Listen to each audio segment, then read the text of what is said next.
Did you witness at any time during this period, pre-anger, a counterculture? There's something that you began to realize, my God, there's an alternative society growing, and you don't have to say that you realized it then, but do you look back on it now and say that it was? And what was it? Was it a rebellion? What was this?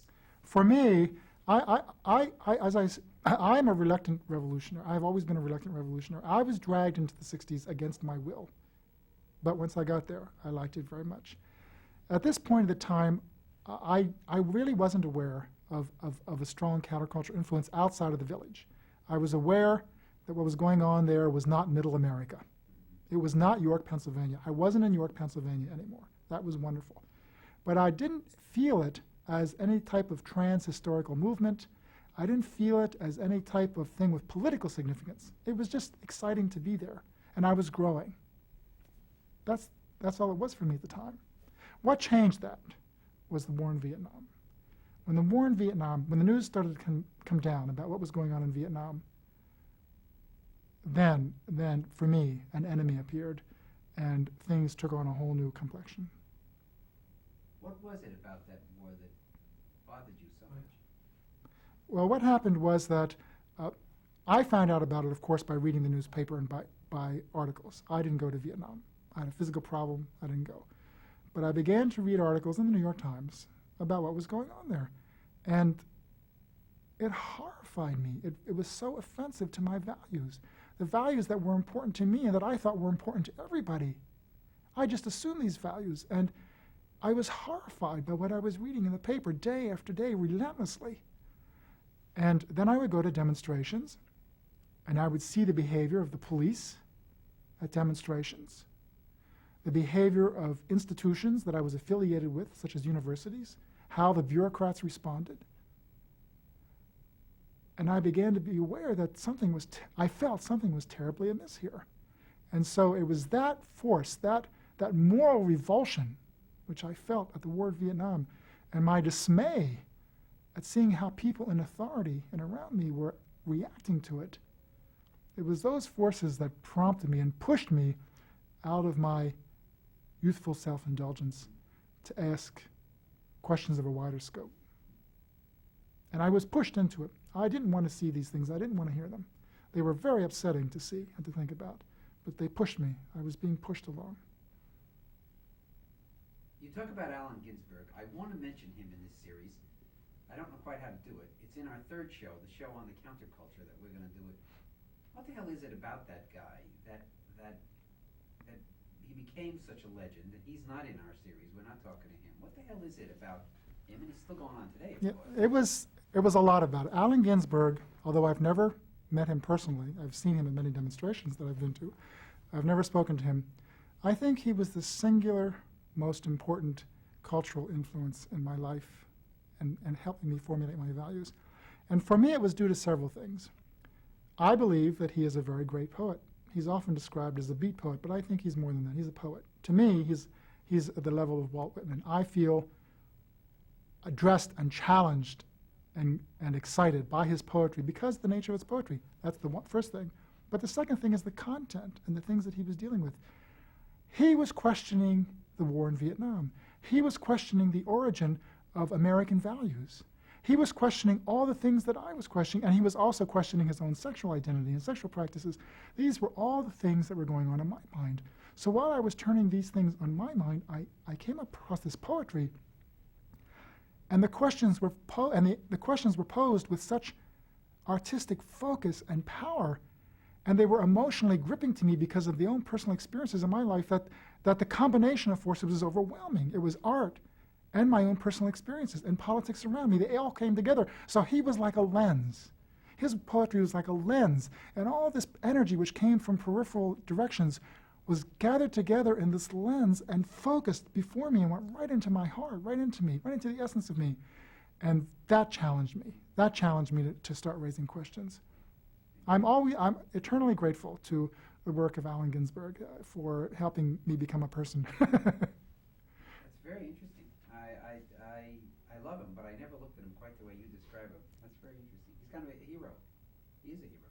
Yes, he is one of my heroes. Yeah, definitely. He is. During this period, the countercultural period, Do you remember downsides? There were downsides, and I want to talk about them. 67, not talking about politics now in the war in Vietnam, but 67, 68, 69, drugs, burnouts, money became problems. Do you remember seeing time, and I'm jumping in the program right now, when this is all not going so well, there were problems? For me, the problems that I observed and had to deal with came later. I lived a lot of my early life in somewhat of a monastic mentality. Even though I was exuberantly enjoying my newfound sexuality as a gay person in Greenwich Village, I was always academically oriented. I took my courses very seriously. My friends were very strong, healthy, self-defined people. And I know that problems were happening with drugs. I know that self-destructiveness, patterns of self-destructiveness were happening, but they did not come within my circle of friends. So I had somewhat of a privileged circle, a privileged existence then. They came later. Those things came later. There was a great, as you may know, there was a great change that took place in 1969 as a result of a riot in Greenwich Village. And the consequences of that, both good and bad, made a big change in my life. But at this early period, before 1969, I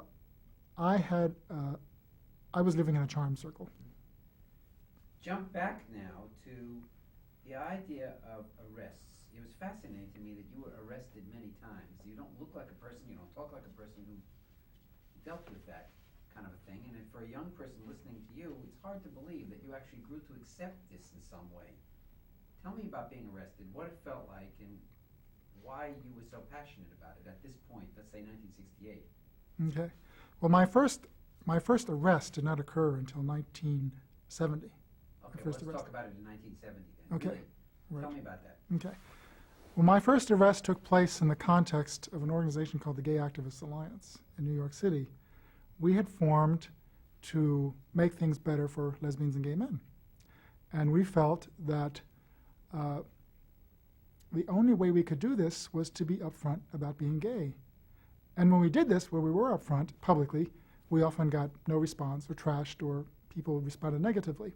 Like how? Well, let me give you a concrete example.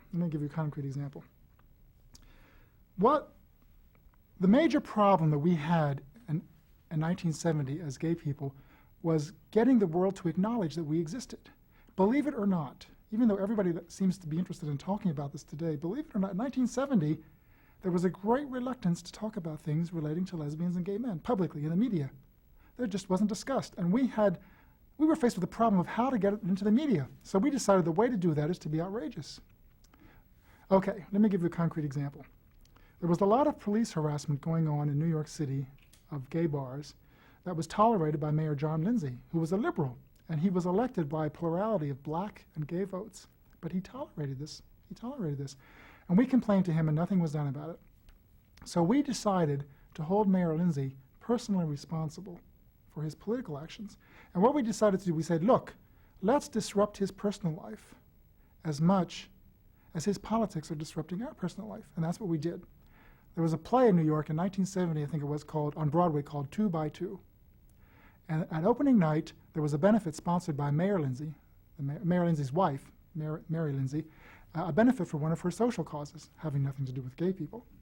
So we decided that we were going to go and disrupt it. So we went into the lobby, and we dressed in middle-class drag, that is coats and ties and tuxedos, and stood around and held martinis in our hands. And the mayor came into the lobby with his wife, and when he did that, we jumped out of the crowd and surrounded him and started shouting at the top of our voices right into his face, "End police harassment, end police harassment." The mayor was very cool. He was accustomed to being on television a lot, and so he knew how to hide his feelings. His wife was more of a person. She let her feelings come through, which was good. That's what we were aiming at. And she was furious. So Mary Lindsay came up to me and punched me right in the chest like that, right in the middle of the chest. And I thought that was wonderful because she was beginning to feel the emotional consequences of her politics. And an interesting thing happened. We let them pass, of course. We were militant but nonviolent. We were noisy, and we exercised our First Amendment rights, but we were never violent. We opened up and let them go into the theater, and just as the mayor and his wife were entering past the lobby into the theater, Mayor Lindsay turned to his wife and chewed her out for losing her cool in public. So our struggle had become a marital problem in their relationship. Shortly thereafter, the mayor called us up. His assistant, Richard Aurelio, the deputy mayor, called us up and said, look, come down to City Hall and let's talk about these things. We did, and Seymour Pine, who was the offending police officer responsible for these raids, was shipped out of Manhattan to one of the outlying boroughs. So it worked. We got away with it. So it was satisfying for a number of reasons. Number one, we were able to, all the anger that I had felt, had begun to feel as a gay person, and it was inside of me and churning me up and made me feel bad. I got it out, but I got it out in a constructive way. I found the enemy, or a focus, let's say I found a focus, the mayor, and we had a personal encounter. We had a personal dialogue dealing with politics in a very emotional, face-to-face, energetic but nonviolent way. So we had that emotional release. And then we got political results. We actually got political results out of it. So we got arrested sometimes. My feeling was, this is worth it because we're getting results. We're healing ourselves of our own anger, and we're creating positive political changes in the world. Let's do it. And we did it. We did it a lot. It was wonderful. Dangerous. Sometimes it was dangerous, but it was wonderful. You could get hurt? Oh, yes, you could get hurt. Absolutely, you could get badly trounced. We had one action in Long Island that was rather dangerous. There had been a number of harassments of lesbians and gay men in Suffolk County, especially in Hauppauge. And we had filed complaints with the district attorney there saying that the police were acting irresponsibly and that his job was to get on top of the police, and he refused to do it.